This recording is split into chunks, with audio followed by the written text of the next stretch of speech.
நான் சொல்கிற விஷயம் இந்த ட்ரைவ் பண்ணுறாங்க பாரு, அவங்களோட ஒய்ஃபுங்களுக்கு மட்டும்தான் புரியும். அவங்க வருவாங்கன்னு சொல்லி நம்ம சமைப்போம், அன்றைக்கி கண்டிப்பாக அவங்க சாப்பிட வரவே மாட்டாங்க. நம்மளும் சாப்பிடாம வேறு வெயிட் பண்ணுவோம். இன்றைக்கி அந்த மாதிரி தான். நேற்று என்ன ஆச்சுன்னா, சரி நீ வரமாட்டல, நான் சமைக்கல, தோசை ஊற்றி சாப்பிட்டு போகிறேன் அப்படின்னு சொன்னால், உனக்கு சமைக்க அவ்வளோ கஷ்டமா அப்படின்னு சொன்னாங்க. இன்றைக்கி நான் சமைச்சேன். சாதம் செஞ்சுட்டு கத்திரிக்காய் கடையில் சாம்பார், கத்திரிக்காய் முருங்கைக்காய் சாம்பார் வச்சுட்டு ஃபோன் பண்ணால் 2 மணி ஆகுது, 3 மணி ஆகுது. சரி வரலாம், நம்மளும் சாப்பிட்லாம் அப்படின்னு வெயிட் பண்ணிருந்தா, நான் சாப்பிட்டுட்டேனே, அங்கேவே சாப்பிட்டுட்டேன், எனக்கு ஒர்க் இருக்குது அப்படின்னு சொல்கிறாங்க. நான் சமைக்கலைனாலும் சண்டை வருது, சமைச்சாலும் சண்டை வருது. இதுக்கு என்னதான் பண்ணுறது எனக்கு எதுவுமே புரியல. சரி நம்ம சைலண்ட்டாக விட்டுடலான்னா சாதம் வேஸ்ட் ஆகிடுது.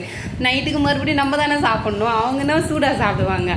இன்றைக்கி ஃப்ரைடேன்னு சொல்லி காலையில் 5 மணிக்கு இது சாதம் செஞ்சு சாம்பார் செஞ்சு பசங்க கேரியர் கட்டி அனுப்பி வச்சு வீட்டை க்ளீன் பண்ணி பூஜை பண்ணி இத்தனையும் செஞ்சுட்டு காலையில் சாப்பிடாம போயிட்டு 3 மணி ஆகுது வருவாங்கன்னு வெயிட் பண்ணி அவங்களுக்காக இருந்தால், நான் சாப்பிட்டுட்டேம்மா, பல நேரில் சாப்பிட்டேன், லைட்டாக பசி எடுத்துச்சு, நான் சாப்பிட்டுட்டேன், நீ சாப்பிட்ரு, நான் வரேன். அதுவும் நானாக ஃபோன் பண்ணாதான் சொல்லுவாங்க, அவங்களா ஃபோன் பண்ணி கண்டிப்பாக சொல்ல மாட்டாங்க.